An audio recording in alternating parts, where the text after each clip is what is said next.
And now, introducing our host for the speaker broadcast, Alexis Jones.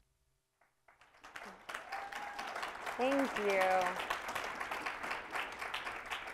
Thank you so much. We are broadcasting live to over 300 chapters all across the country, and we are live from Chapman University. And before we dive into the broadcast tonight, there are two main announcements. The first one is please post your pictures on Facebook, our chapter page, and that's going to be facebook.com/leadership.org. And the other announcement that we have for tonight is please join the conversation. If you want to quote anything that Hill Harper is going to say tonight, we want you to join the conversation on Twitter, and you can do that at #LeaderChat. Now, for a lot of you, you know that there are three ways in which you can participate in tonight. We have a trivia question, we have a poll question, and we have text-in questions that you can ask our presenter.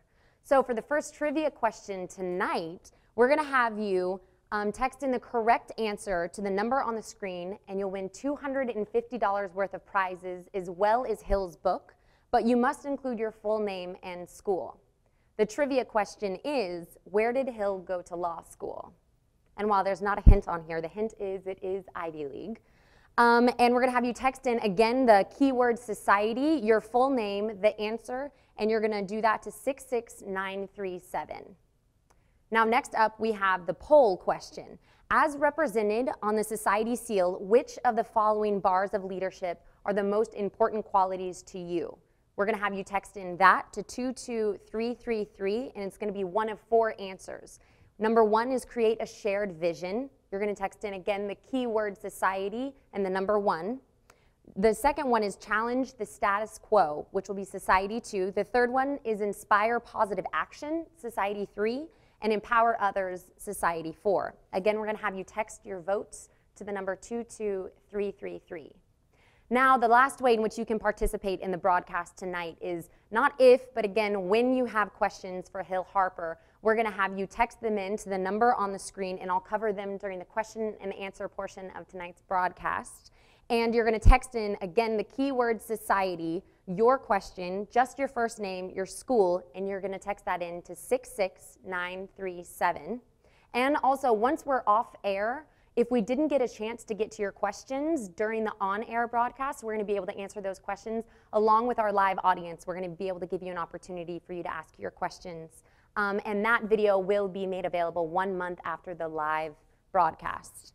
Now to introduce the man of the hour, Hill Harper, who is a lovely individual. Is one of those guys who, you know, backstage, you always wonder if people kind of have this wall, this invisible wall that kind of keeps you from them, and it doesn't exist with him. And there's just this candor and this grace about him that is so refreshing. But I think some of the things, bullets on his life are so impressive. One, he did his undergrad at Brown. He got not one, but 2 graduate degrees from Harvard. He's an actor. He is an author. He is an owner of properties all over the country, including hotels, to add that to the list of the amazing things that he's done. Some of the books that he has written are Letters to a Young Brother. He's also written a book called Letters to a Young Sister, which is very near and dear to my heart now. The Conversation, a how-to guide for men and women, and his latest book, The Wealth Cure, and it's helping us all have a broader definition of wealth so that eventually we can hopefully find our own bliss. On top of that, one of the things that I'm really passionate about that he does is he also has a foundation called the Manifest Your Destiny. Without further ado, I would love to bring up the man of the hour, Mr. Hill Harper.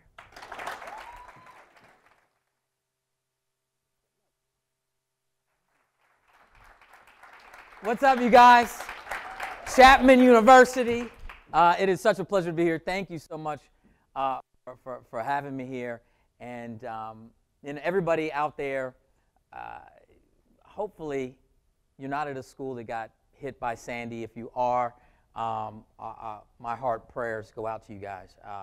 You know, here in Southern California, we don't have earthquakes. I mean, we don't have hurricanes, but we have earthquakes. And I know how natural disasters can debilitate communities, particularly those communities that are traditionally underserved with resources. So our heart goes out to you, and whatever, and our prayers are with you. So that said, Chapman, make a little noise. What's up, you guys? So, first of all, we're going to talk about wealth. But I want to talk about wealth not from the traditional place of this idea of just how much money can I make. I want to suggest to you and sort of explore over the course of this time an alternate definition. In fact, this is my book, The Wealth Cure. Who here has this book in here? They can't see you. Raise your hand. You can make noise if you want. Do you have this? Who has this book? Okay, you got it. So you got it.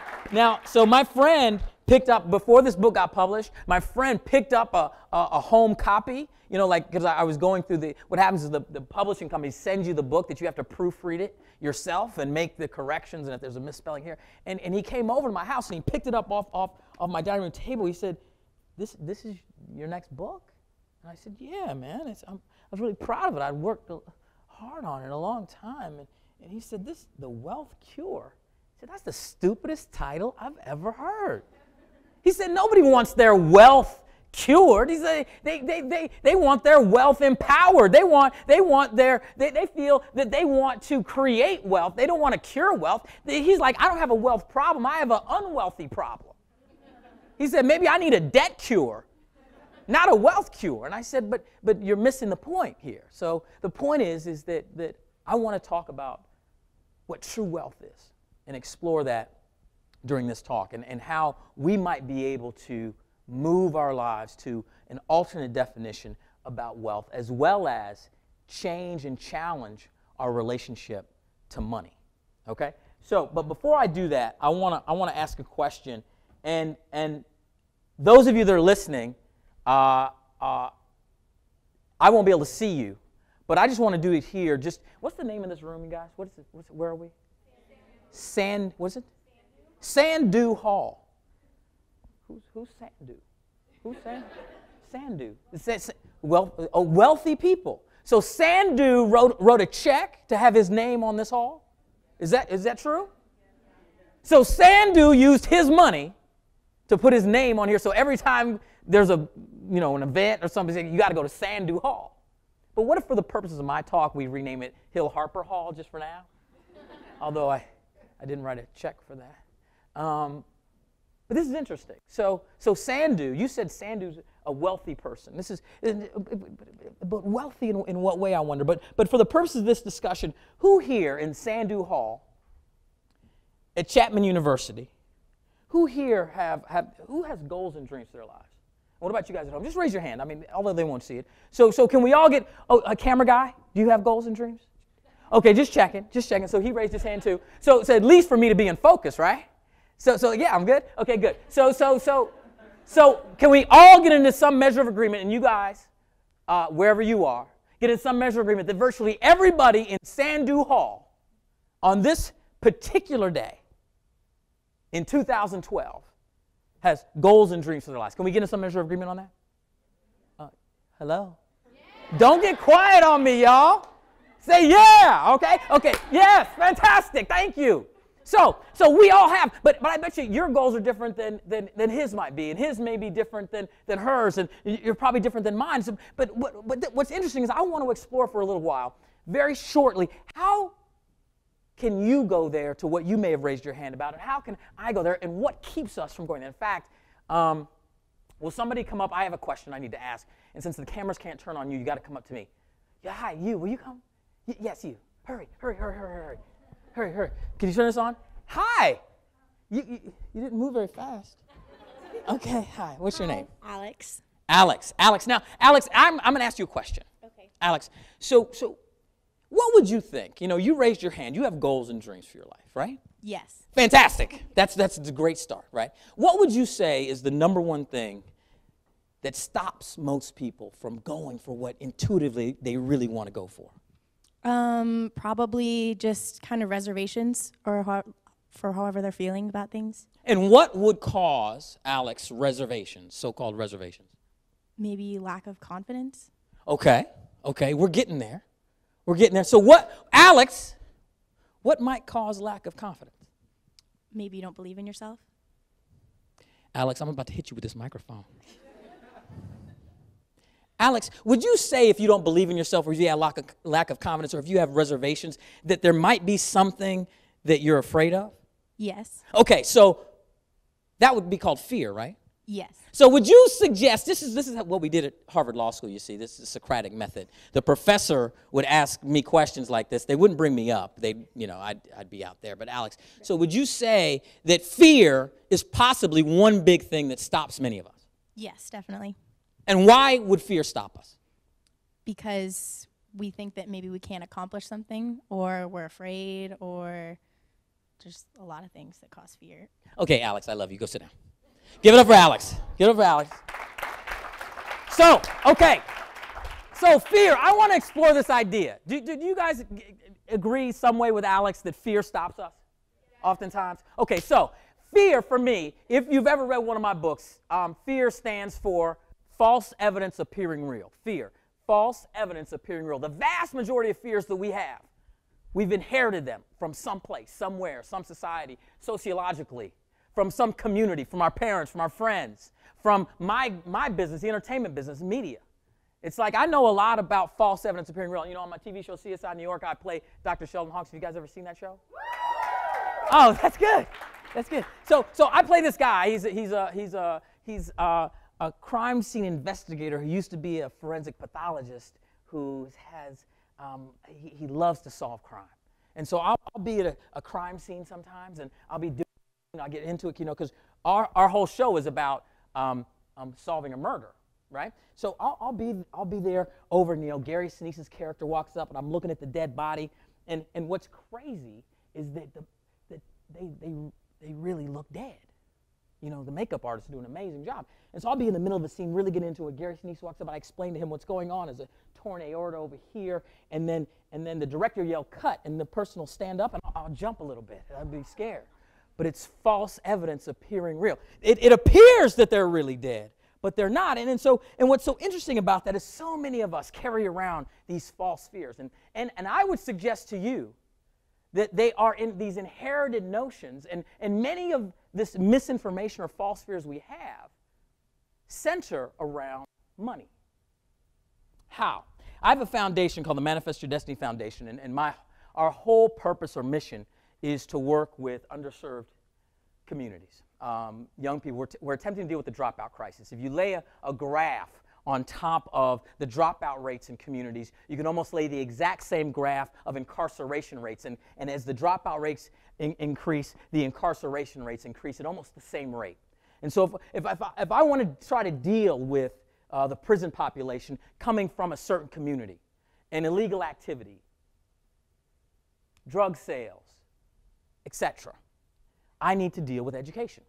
There's a correlation. So I want to deal with that. So if my goal is to hit that, then I'm going to focus in on how can I solve this dropout crisis. So that's what Manifest Your Destiny Foundation does. That's what we do. What's interesting about that is the vast majority of people, when I talk to the parents of the kids we serve, the number one thing that they tell me about why they aren't going for what they want in life or doing for what they want, or they can't send their kids to this school, a lot of the reasons they give me is money. They say, well, I don't have enough money to do this. Or if I had this money, this is the way I'd live my life. Or I want to do this, but I don't have the money. And so I wanted to explore this idea of our relationship to money and what we've been taught. Many of us have been taught or inherited the wrong information about money and its use. And so I want to explore that right now, and I'll give an example. I have this saying that I use where I say, you can't be free if the cost of being you is too high. You can't be free if the cost of being you is too high. What does that mean? It means that so many of us, we have very high costs of being us, not just monetarily. We end up with baggage. We end up with these fears that we've inherited over time that sort of hold us back from taking risk and stop us from going for what we want, taking the necessary risks, taking those steps. And therefore, it lacks or limits our freedom. We also have real debts. How many people here have student loan debt? How many people out there have student loan debt? Okay, so student loan debt. When I graduated from grad school, this is a whole long time ago, I graduated with about $75,000 in student loan debt. Now, at this point, if I, given the inflation rate and how much schools have increased in terms of cost, it probably would be like $300K now, or some astronomical figure. So there's no question that debt, real monetary debt, can also influence our choices. There's so many of us that would say, you know what, I have to take this job because I have these loans to pay back, or I have to go into this career because if I don't do this, I have to pay back these loans. Now, is that fear talking or is that good sense talking? I don't know. Let's explore. So one way, first way, we can deal with fear that we get inherited. One way I like to deal with it is, I'm going to ask for somebody else, is there an architecture program here? No, there's no. Well, my whole talk is ruined. My whole talk is ruined. I was told Chapman had, no, I'm kidding. Is there somebody who's dated an architect here? Somebody who's dated an architect? Anybody? No. Is there a child of an architect here? Is there somebody who knows what an architect is? Is there somebody? You do? Okay, come on up. Come on up. That's fantastic. Fantastic. So this idea that I'm going to talk about, this idea, did you see what he did? He ran and jumped on the stage. You walked and came up the stage. You're awesome. You're also sweating a little bit. Or is that the hair gel that just got a little down there? Okay, no. This is my man. What is your name? Brian. Brian. Okay, Brian. So Brian, this is interesting. I'm going to talk about this idea of being active architects of our own life because I just don't want to talk in these big generalities. I want to talk about specific things that we can do to sort of combat fear that we may have, whether it's regards to money or regards to other choices in our life. So would you tell me, if you were going to talk to a fifth grader and say what the goals and dreams of an architect might be, what would you say? An architect, like someone who's making buildings specifically. Yes. I mean, they'd want to have one of their buildings in a prominent city, something big probably, something that looks fancy, something that looks good, something that people will see every day. Maybe it goes on the cover of a magazine, Okay. So can I say that they want to create a structure with some type of impact? Oh yeah.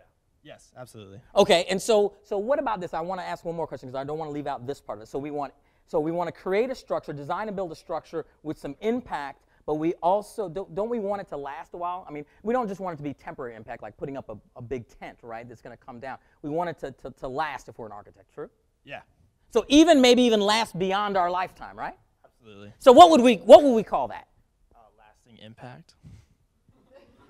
Go sit down.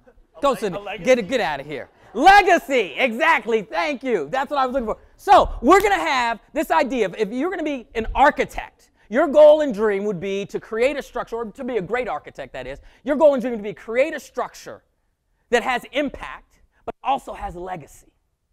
Impact and legacy. So let's talk about that for a second. Can we then be active architects of our own life and therefore attempt to live lives of what? Impact and legacy. How would we live a life of impact? How would we make a difference? How can we have impact in our families, communities, schools, nation, world, environment, business, nonprofits, healthcare, all these different areas where we can have impact. There's so many different things we can do. And also some measure of legacy, meaning the impact that you have lasts beyond your presence. Meaning after you've gone, you're still having impact. So not just impact while you're there, it's impact even after you're gone. So that's what being an active architect of our own life would be. So let's explore that for a second. First thing an architect does when they set out to build a structure is they create a blueprint.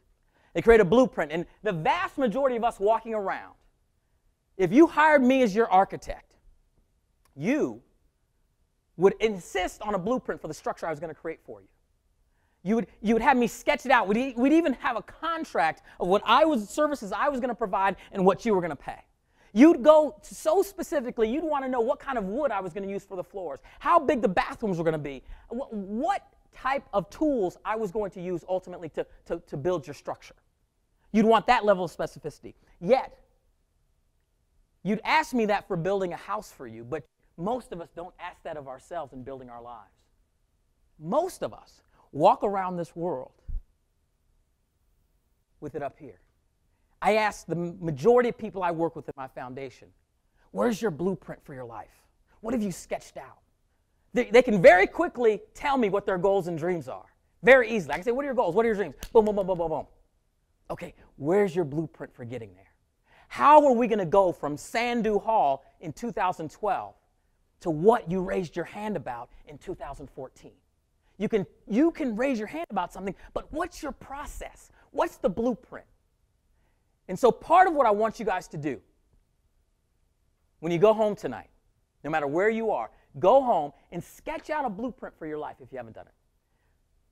Architects use, if they're going to use a piece of paper, they use a pencil and paper. Why? Because they want to erase. They make modifications to their blueprint because as they get new inputs, new information, they make changes and modifications. Not mistakes, changes. We're going to do the same thing with our blueprint for our lives. We're going to put it out on a computer. You know, we can make it changeable. We'll put it on our PDA, whatever, but carry a blueprint around with you. Sketching out right now to the best of your ability what you need to do to achieve what you may have raised your hand about, your goals, dreams, personal, professional. Also sketch out what type of resources you're going to need, and that's the next step. So, I haven't gotten anybody from right here. Will you come? You're right on the edge. Yeah, come on. Come on. I have a next question. Why'd you take off your glasses before you came up? They're broken. They're broken. Your glasses are broken? My glasses are broken. How come, I already know the answer to this, how come you haven't bought a new pair of glasses? Money. So it all comes back to the wealth cure, doesn't it? Yeah. So this is interesting. An architect who wants to build a structure, we've already decided that an architect who wants to be great, wants a structure of impact and legacy, they start out with a blueprint. They sketch it out and what it's going to look like, and we know they're going to make modifications to the blueprint over time. If we have the materials and we have the land, what's the first thing an architect is going to build on that land to begin to build their structure? The foundation. The foundation. I knew you were smart when I looked at you. I did. I could tell that you were a genius. But now here's the tough part of the question. What, in this idea of being active architects of our own life, what would foundational elements be? Measurements. Stop. Not in architecture terms, in our life terms. What would foundational elements be for our lives? We understand that for an architect, the foundation is actually the foundation that is built, that supports the structure. But in terms of our lives, what would support our lives? What would the foundational elements be? The things we do today. Go sit down. Sit down. Sit down.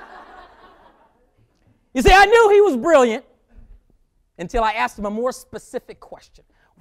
Just throw out to me, throw out from there. What are some foundational elements for our life? Where are we right now? Education, thank you. We're at Chapman University. So education is a foundational element. And I even had a prize for you. I was going to give a prize today.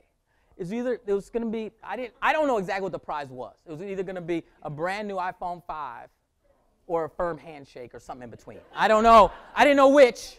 But it was going to be something, and so maybe somebody's going to get a prize. So, so education, foundational element. What's another one? Family, values. What else?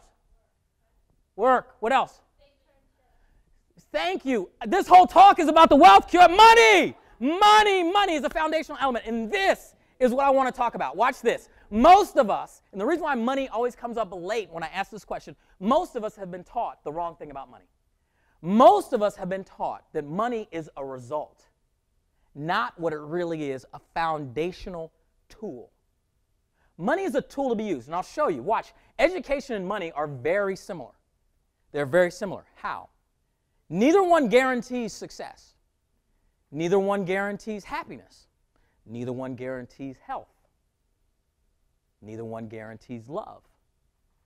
But they both buy you the exact same thing that is very valuable. What? Options. choices.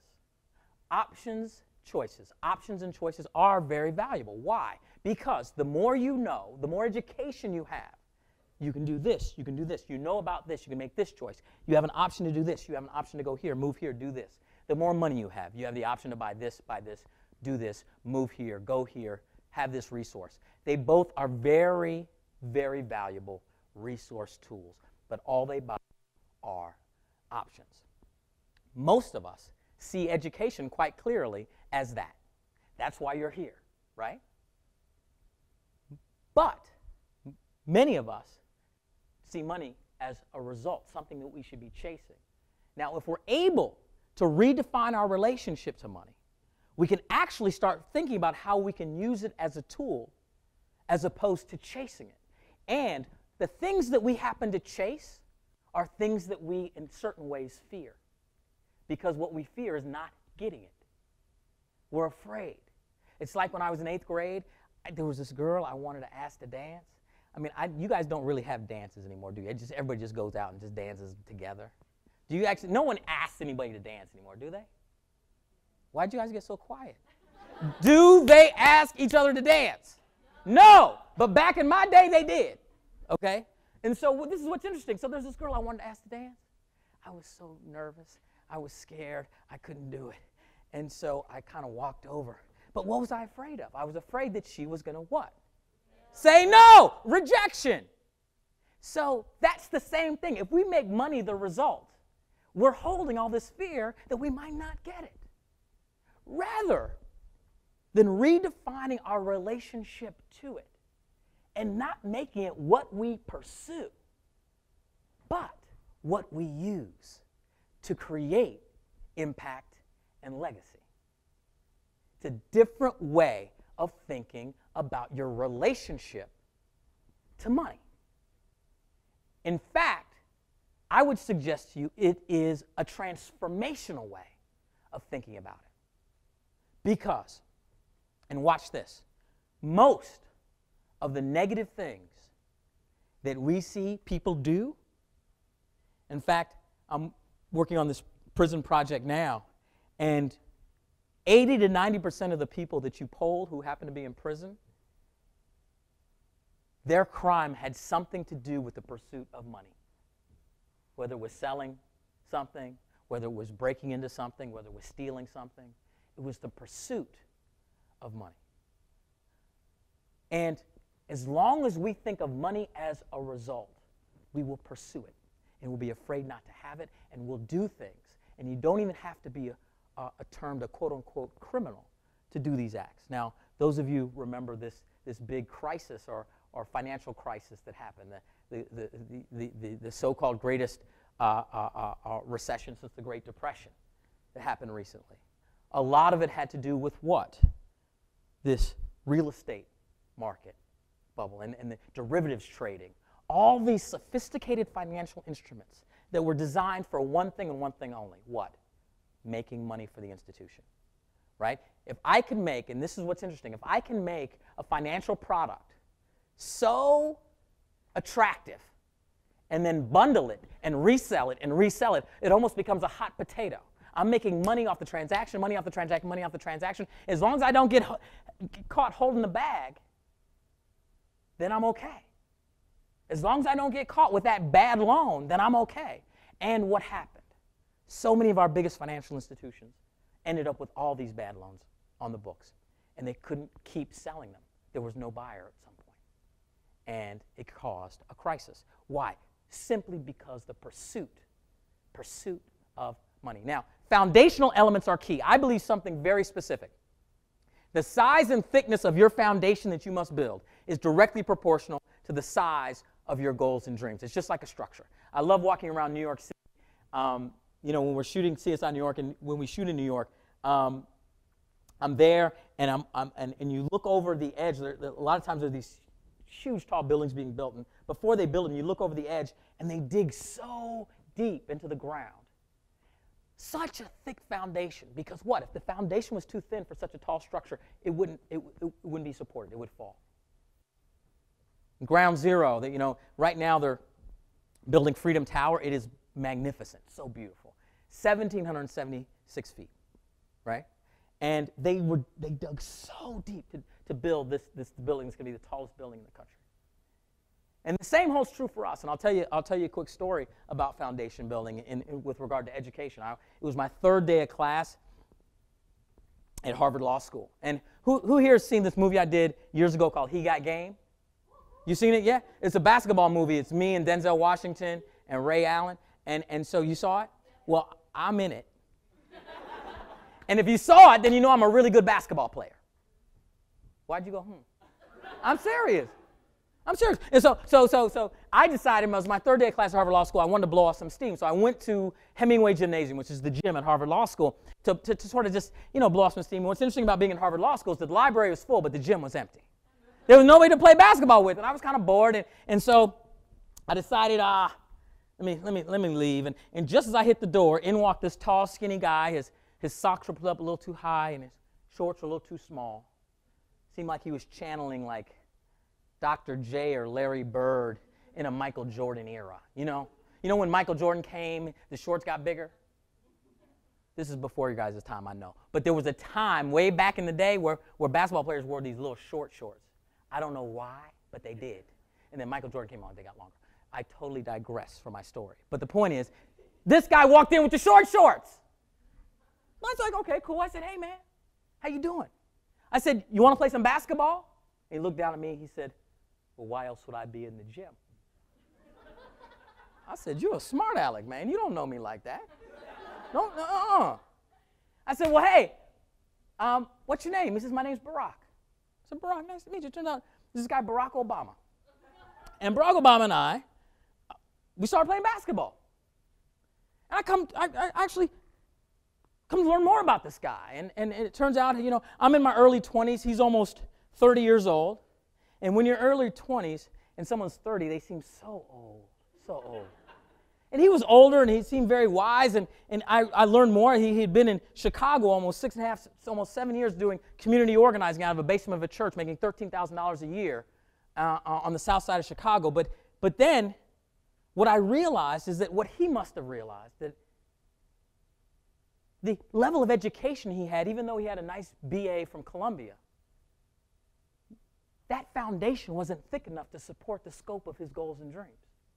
So at almost 30 years old, he made the decision to go back to school, to incur all sorts of student loan debt, because he needed to build his foundation bigger to support the scope of his goals and dreams. And I'll be honest, I looked up to him, and not just because he's taller than me. I looked up to him because he was a man of purpose and gravitas. And I've been his friend. We've been friends for a long time.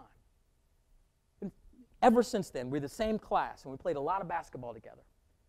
But he went back to school. He made a choice that most people, when we're almost 30 years old, would tell us not to do. Don't go back to school and incur all that student loan debt. You're going to put yourself way behind. You're going to graduate post 30 years old with all this debt. You're way behind. But sometimes you have to make choices that most people would say aren't popular. If you have an intuitive notion that your goals are bigger than the foundation you've built for yourself, then you have to continue to invest in your foundational elements. Because that's what it is, investing in yourself. It's the most valuable investment you can make, investing in yourself. So, blueprinting first. Foundation building second. The third step, now this question is worth a prize. And I'm sorry you guys out there, you can't participate in this prize. If one of you guys can yell out this answer, what's the third step of being active architects of our own life? Yell it out. Breaking ground. That's fantastic, but wrong. Getting permits. No, we're not going to ask for permission. We're going to take risk. How about this? The next step that an architect would make post-foundation is what? Framework. The framework. We're going to build a framework for it, of support. But what would the framework be for our lives? What would the framework be for our lives? Tell me. Anybody? No, no, no, no. Okay, here we go. Here we go. I'm going to give the answer in this story. I have two houses, one in LA, one in New York. One, the framework is brick, one, the framework is wood. Which is which and why? Because what? The environment determines the what? The framework. Okay, so the environment determines the framework. And which one? The house in New York is which? Brick. Why? Because it's cold. Brick is good at keeping cold air out, hot air in. Brick is good. Wood in California, why? Earthquakes and the climate is kind of mild, so we don't have to worry about insulation quite as much. And wood is actually stronger when stress is added to the foundation because it can bend and mold. Brick is so rigid it can crack and crumble. Many of us have learned to be bricks in our lives. It served us very well as students, but as we mature, being a brick does not serve us so well. Being more malleable and the ability to be a problem solver, the ability to be creative, the ability to actually bend and mold as obstacles come up becomes a much more valuable tool as you mature out of your education phase. During your education phase, being brickish is awesome. Going to the library, study, doing your study groups, putting blinders on, not getting distracted, doing this work, being brickish is very good. But as we mature, being more malleable, problem solver, and taking more risk is valuable. So, the framework for our lives would be what? Our choices. Our choices are environmentally determined, and we will make choices based off that. So we have blueprints first. We have foundation build second, and then third step, critical for our lives, being active architects, leading a life of impact and legacy, are the choices that we make.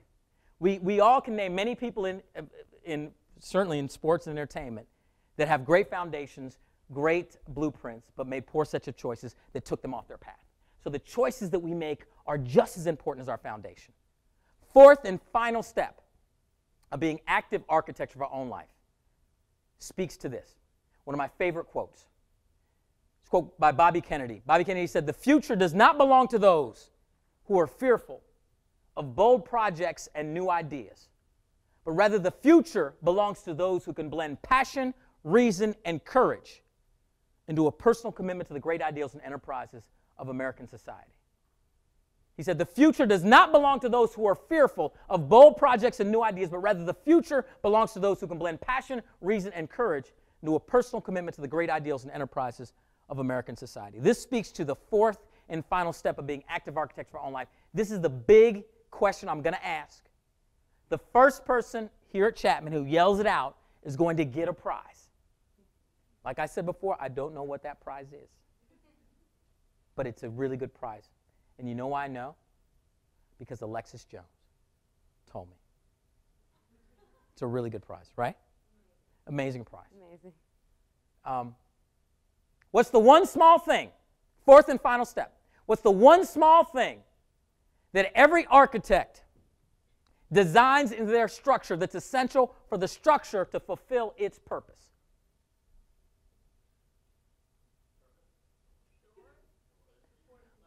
I heard someone say it with a deeper voice first. Did you say that? Come here, sir. You got the right answer. Please. Please, hurry. Please. Hi. Stephen. I love me some Stephen. Stephen, what is the one small thing? Stephen, you made me feel really short right now. Thank you. It's like, what's the one small thing you, Hill? That's really messed up. That's what I was thinking. You should have said that, but I know you're not, yeah. What's the one small thing that every architect designs into their structure that's essential for the structure to fulfill its purpose? Doors. Doors. He's absolutely right. Are you guys going to applaud for him? What, you didn't know the answer? So, Stephen, why are doors essential for the structure to fulfill its purpose? I'd say that the building's a means to an end, where the building by itself doesn't do anything, it doesn't produce anything, it's nothing unless people are able to, or something's able to operate in it, make something out of it. Yes, Stephen, that's fantastic. Long, but fantastic. If the purpose of building the structure is to provide shelter, people have to get into it, right? So give it up for Stephen. Go see Alexis for your prize. That's fantastic. Give him a prize. Yeah, sit next to her. Yeah, sit next to her. That's your prize, getting to sit next to her, Stephen. Do you have a girlfriend, Stephen? Now you do. Now you do. Have you ever dated an older woman? Look at that. Yo. You see? You build wealth by getting a date. It works. No. Okay, so Stephen's absolutely right. The purpose of building a structure is to provide shelter. You need a door. People need to get in. And this is the fourth element, being active architecture of our own life. The vast majority of us, watch this, you guys, the vast majority of us walk around without opening doors to new ideas, new people, new information. Most of us stay within our same circles, even our same cyber circles, exchanging the same tired ideas, the same information with the same people. And this process of being active architects of our own life is actually circular. How do I mean? We create a blueprint to the best of our abilities right now. We then set out to build a foundation that's commensurate with this blueprint we've created. We then make choices that basically support the foundation that we've created.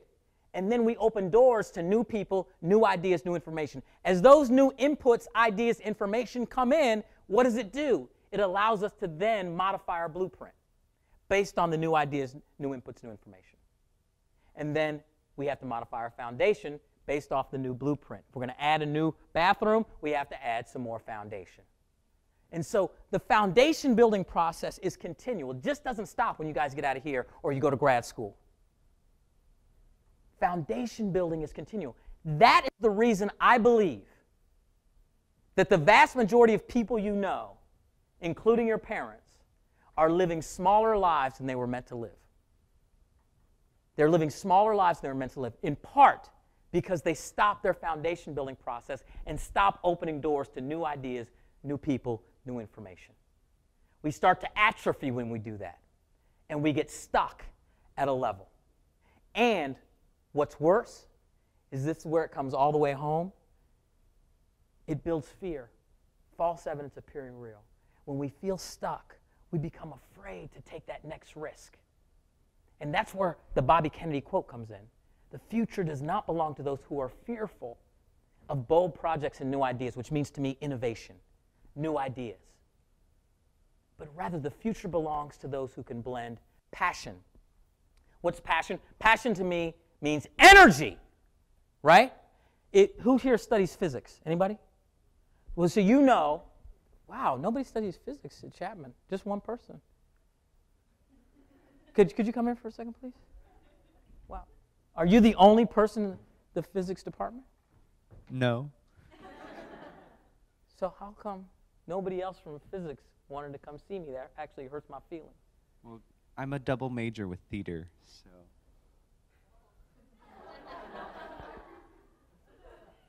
It's okay. We'll talk about acting later. I have a physics question. Okay, so tell me if this is correct, and then tell me the physics equation that suggests this to be true. I was told, and I dabble in physics a little bit, but I was told that you cannot move an object without the application of energy. Is that true? Yes. What is the equation that suggests that's true? Well, an object in motion cannot be moved unless acted upon by an outside force, which is one of Newton's laws. Newton's law! Newton's law.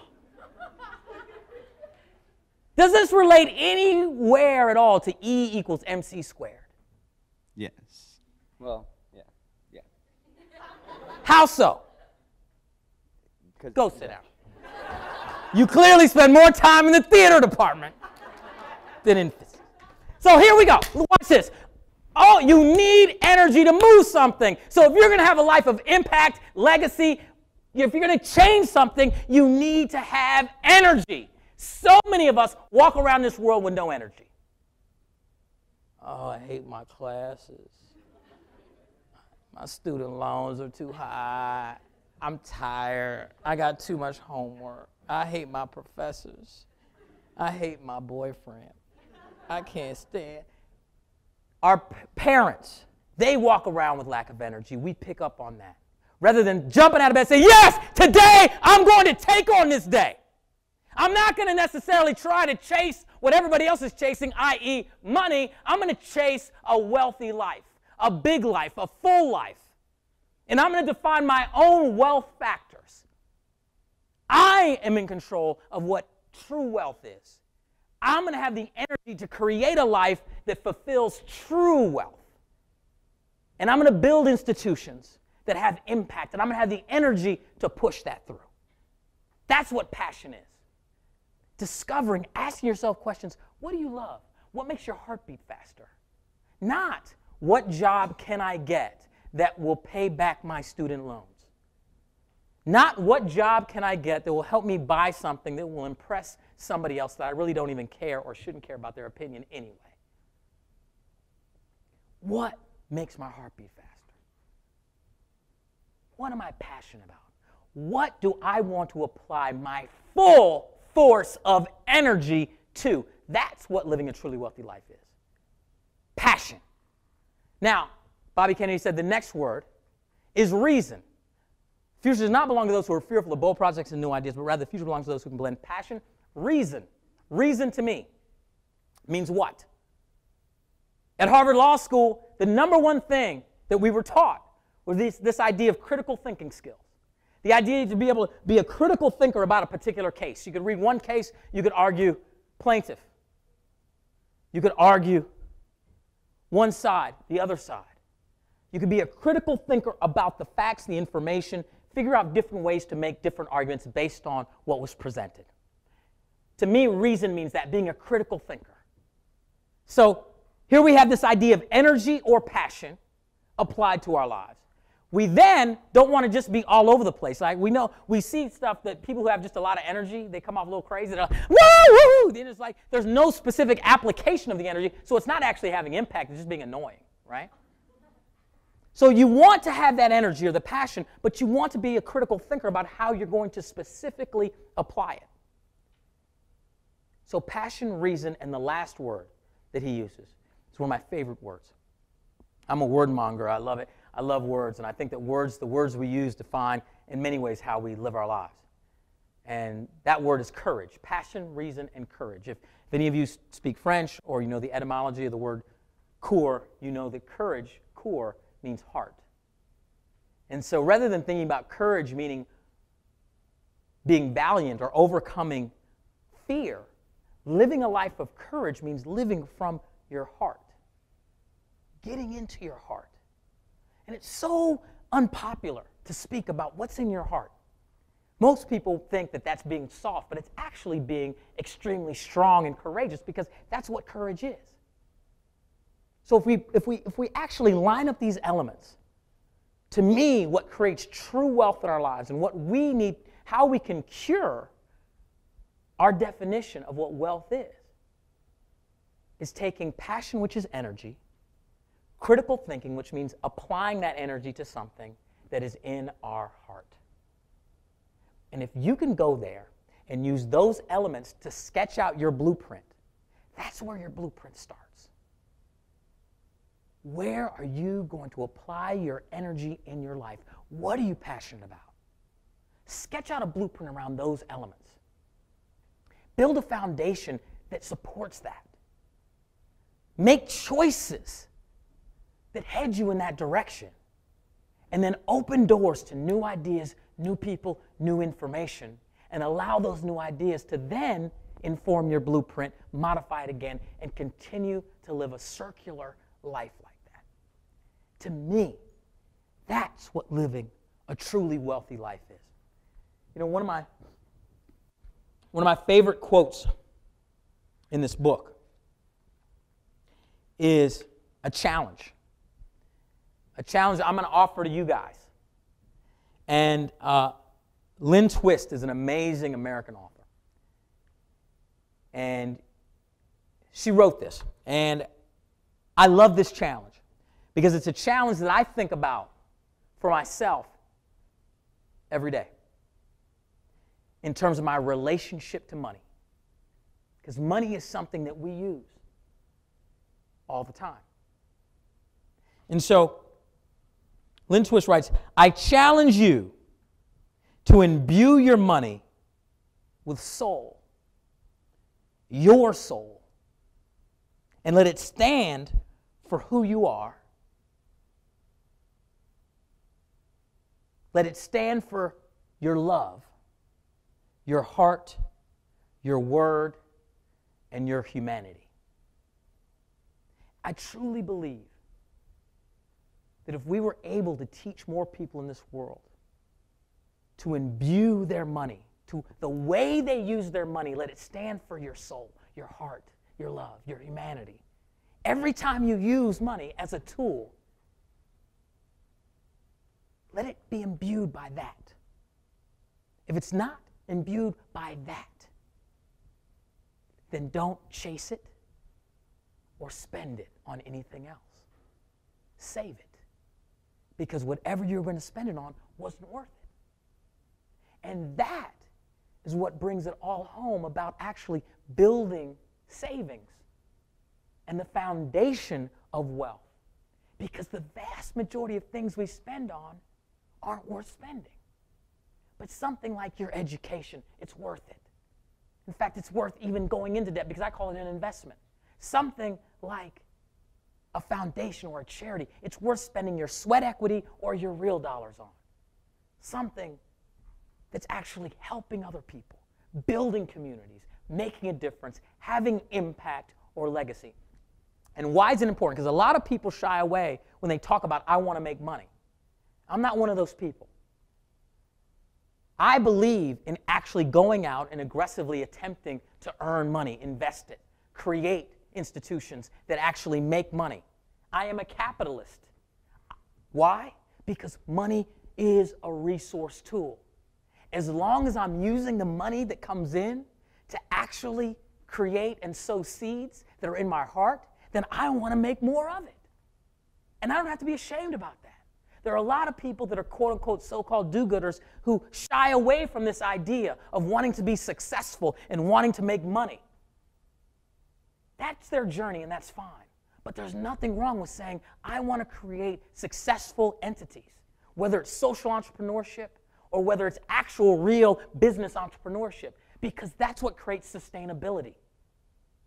If you don't have the resources, if you don't have the foundation thick enough, your institution will not have any legacy. That's why they say Harvard is such a asset-filled institution. Why? Because of its endowment. Its ability to have this endowment allows it more options and choices and legacy and impact. As long as our filter of what true wealth is, why we earn money, and how we use the money in our lives is put through that, imbued with your soul, then you'll always be on the right track with its use. You'll always have it if you switch your relationship to money. Now, I'm going to finish up and we're going to do this Q&A. But before I do, I like to end a lot of my talks the same way. I'm a big believer in affirmations.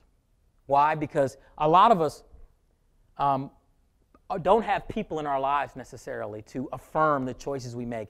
And we get bombarded by my business and all sorts of inputs that say negative things that will decrease our ability to take risk, step out there and be courageous. So oftentimes you have to do it yourself. That's what your blueprint is about. When I was growing up, I would write positive notes and messages to myself like prosper or courageous or faith or purpose. And I'd put them up in my car, on my windshield, on my mirror at home when I'm brushing my teeth, because I needed to get hit by these subliminal positive messages because I know I'm getting bombarded by them on the negative side. And so part of what I've learned is to do affirmations. And so I'm going to do an affirmation. Will you guys repeat it with me with some passion and some energy? And I just want to give you an example of what an affirmation is like. Will you guys do that? Yes. Okay, good. So here you go. Repeat with me. I will not allow fear to stop me from making the choices I intuitively want to make. Instead, I will act from my heart with courage. And in so doing, give others permission to do the same. Thank you, guys.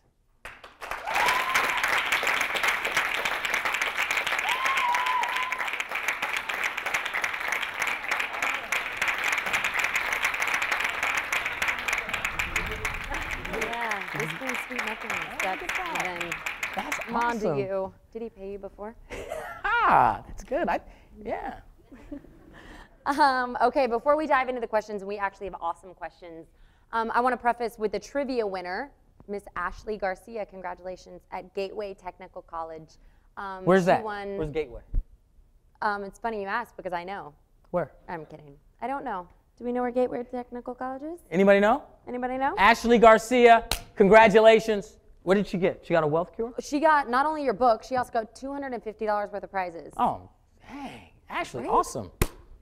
Big deal. Yeah. Thank you, Ashley. Congratulations. Next up, the poll question. First, that you care the most about the tenets regarding the leadership bars that society has really established as the most important aspects. With 48%, you said inspire positive action.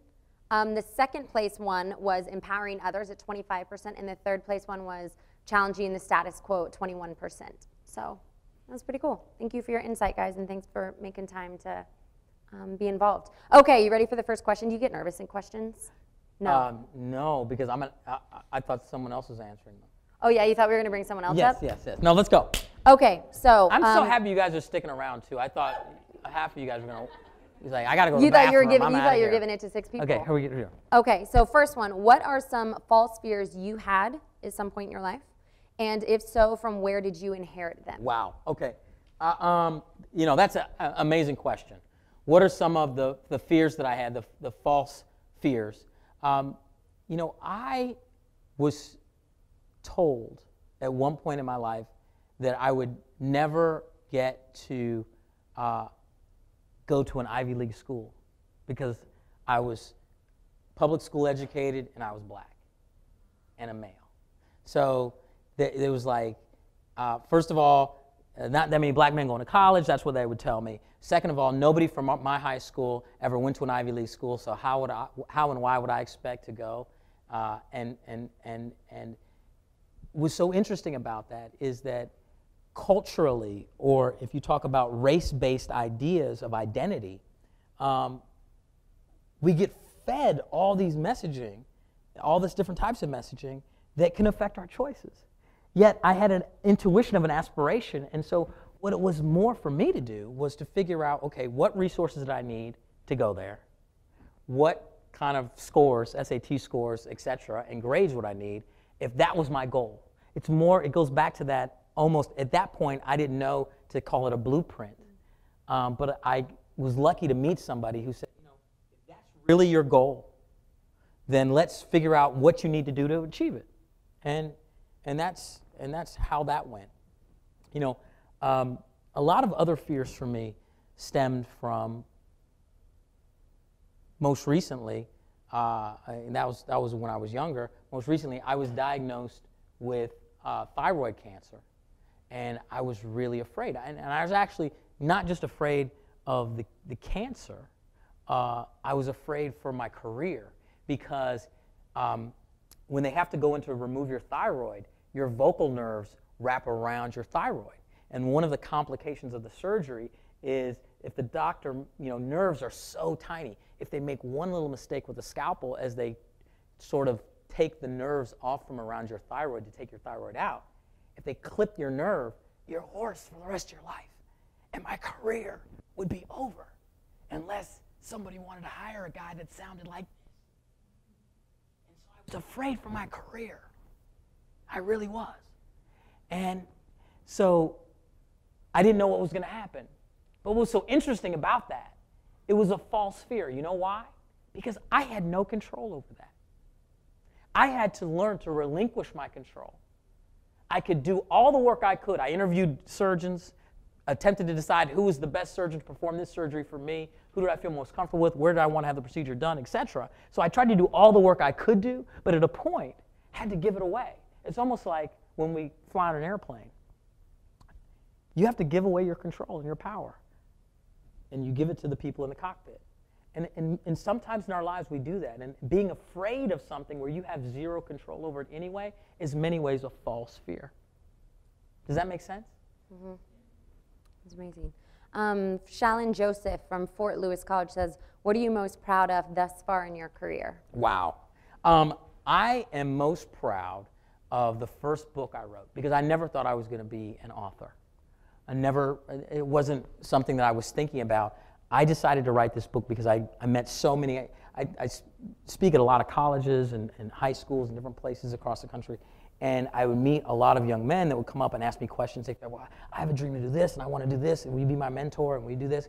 And so I was exchanging a lot of emails with them. Twitter didn't exist in 2006, so I wasn't tweeting with them, but I'm tweeting now, which makes it a lot easier to reach a lot more people. But then it was like a lot of individual emails, and I just couldn't keep up. So I decided to write this first book, Letters to a Young Brother, Manifest Your Destiny. Is kind of taking all their letters and emails and because they fell into different buckets about life and transitioning from a young man to you're fully formed and what ideas you had about living your life, etc. So that first book that I wrote is the thing that I've done that I'm most proud of. But you have to put it in context. Part of the reason, you see, publishing companies didn't want to publish that book. I went to New York to pitch the book and say, hey, I have this book, I think it's really good. Will you publish it? They were like, no.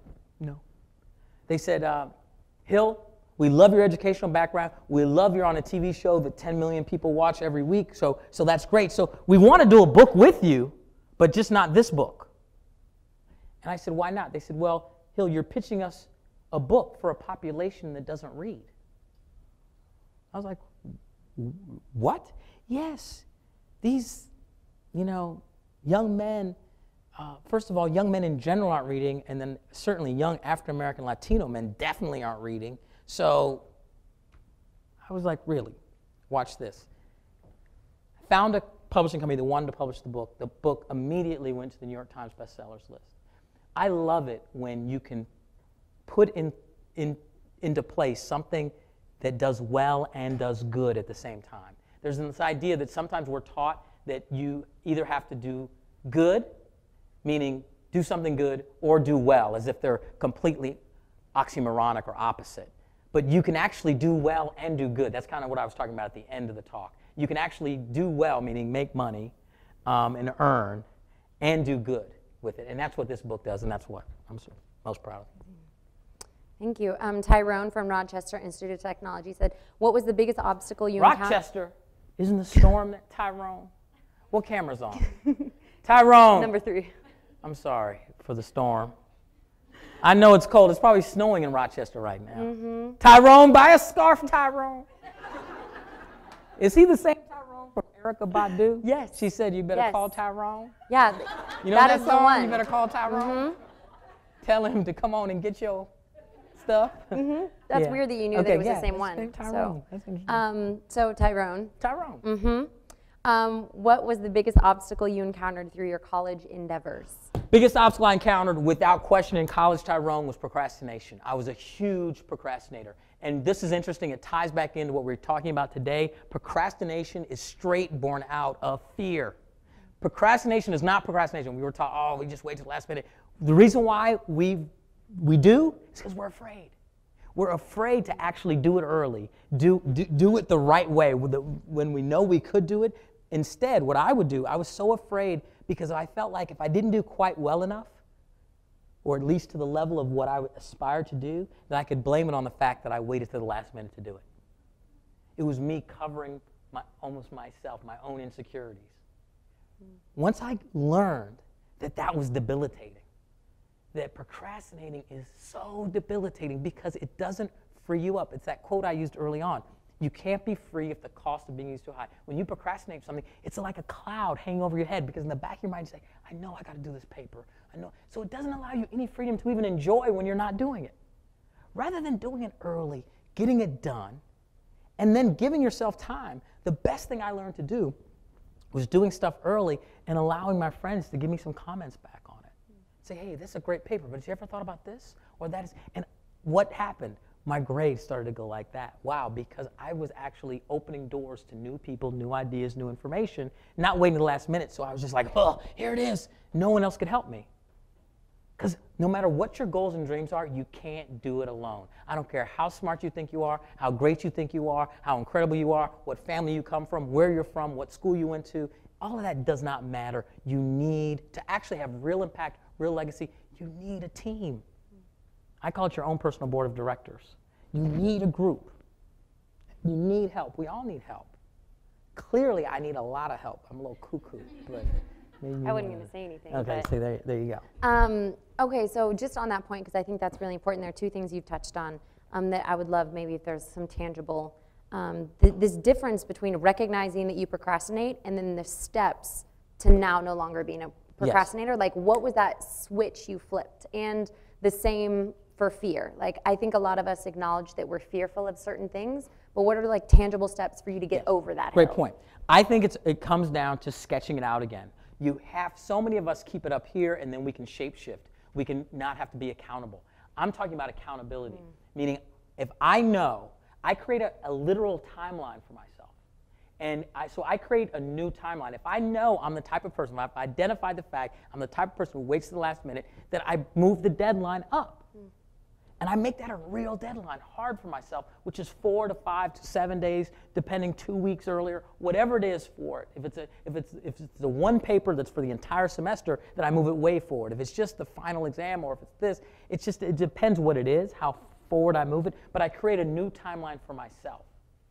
And therefore, it has to be real though, and you have to write it out. So you can't shapeshift and say, I know in my mind I said I was going to get it done 2 weeks before, but I really meant 1.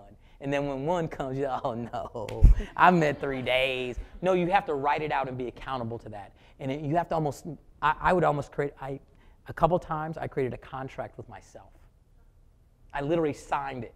I said, this is a contract, Hill Harper, to deliver this paper by da-da-da-da-da-da, signed Hill Harper. You can create your own contract, and you can do it for any aspect of your life. Create a contract for yourself in your life, and then you can go back to the contract and say, why is something pulling me away from fulfilling this? I made this with myself for a reason. I'm going to be accountable to me.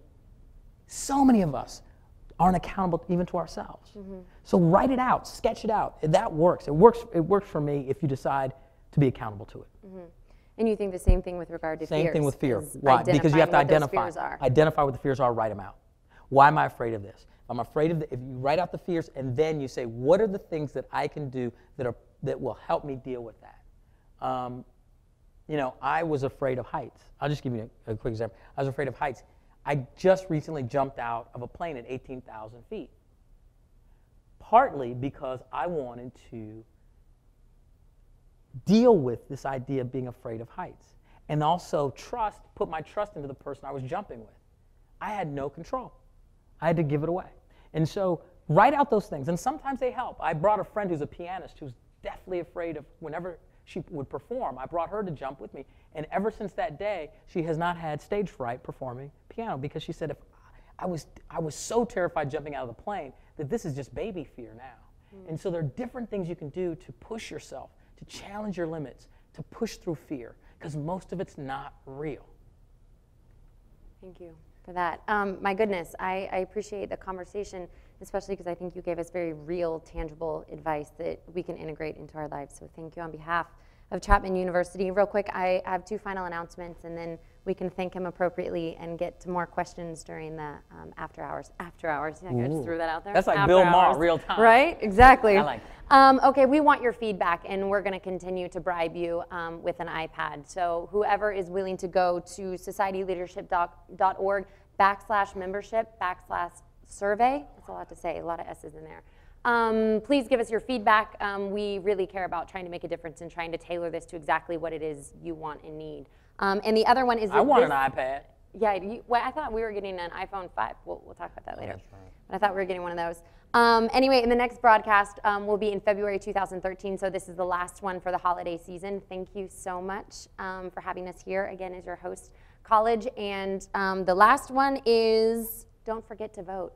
That's a big one. Don't forget to vote. Make your voice heard. Yes. And can we give it up one more time to Hill Harper? Because he's gonna Thank you, guys.